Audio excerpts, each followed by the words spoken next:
Panag kong sinabi doon sa inyo na mayroong pang bagyong papasok na mas malala at malakas. Na yun nga yung Ulysses. Ilang magkaroon tayo ng parang virus sakit sa balat. Nakuha natin sa hangin. May gamot naman siya pero ang bilis kumalat. Yun nga lang nakakasira ng itsura. Nakakatakot lang kasi ang pagkalat niya talagang parang akala mong nabubulo ka. Meron pa tayong dalawang volcano. Nakita ko sa vision ko na malinaw na mag-eruption. May nakita rin ako sa vision ko na magkaroon ng plane crash. Hindi lang din aeroplano, kundi pati helicopter. Hindi lang naman sa Pilipinas nagkaroon ng plane crash. Pati sa Brazil, Argentina, Hawaii.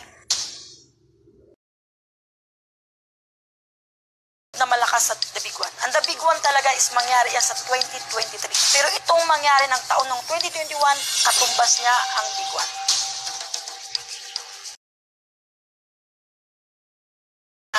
Isa ako dun sa mga napapahamak.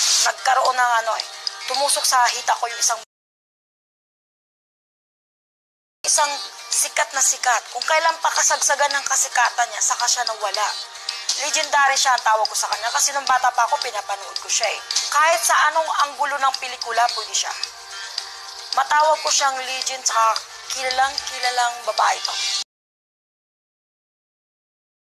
Yung kasagsagan ng kasikatan mo, saka ka pa nawala. Kumbaga, ang lungkot eh. Ang lungkot lahat ng bagay na pinaghirapan mo kasi nakasubaybay ako sa'yo nung umpisang sumikat ka. Disiplina sa pagmamamaniho.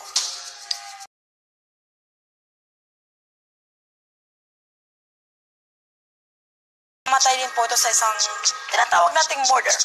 Kasi pinasok siya, pinatay siya eh. Sana dubling ingat na lang po kayo. For sure, kung mapanood mo tong video ko, alam mo na ikaw ang tinutukoy ko. 2021, malago. Sa kabila ng COVID tayo magpatalo sa takot dahil lang sa mga naririnig o nakikita natin, dapat nga mas matapang pa tayo. Huwag natin kalimutan ang manalangin dahil ang manalangin ang pinakamalakas na sandata. Lahat ng bagay pwede baguhin ng Diyos.